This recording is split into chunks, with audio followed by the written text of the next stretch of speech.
En realidad o Boi cumple muchos más que 25 años, aunque no todos han sido tan espléndidos como los últimos. Y es que tras 7 siglos de historia había casi desaparecido.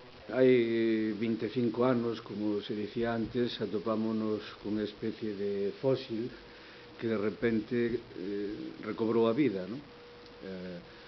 A festa desaparecera, unha festa con preto de 7 séculos ás costas, desaparecera e o único que quedaba era o máis epidérmico, un boi correndo polas rúas de Allariz. Comenzaron entonces los trabajos de investigación para ir profundizando en diferentes elementos relacionados con la fiesta. Esa es la función del Foro Boi, analizar los aspectos que componen el entorno de toda la celebración. El próximo sábado 17 se celebrará la primera proba do Boi y el domingo la procesión de Xan de Arzúa. Empiezan entonces los festejos que se prolongarán hasta el fin de semana siguiente.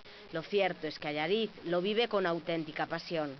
Non é cuestión fundamentalmente de grandes programacións, de grandes actuacións, de grandes espectáculos, sino que o espectáculo é a propia festa, é a rúa, é a participación social, a participación popular. E, bueno, pois para o Concello é un motivo de satisfacción, ademais, estar con os veciños, con unha poboación que se involucra con este carácter tan participativo e que fai posible que a festa sexa unha realidade.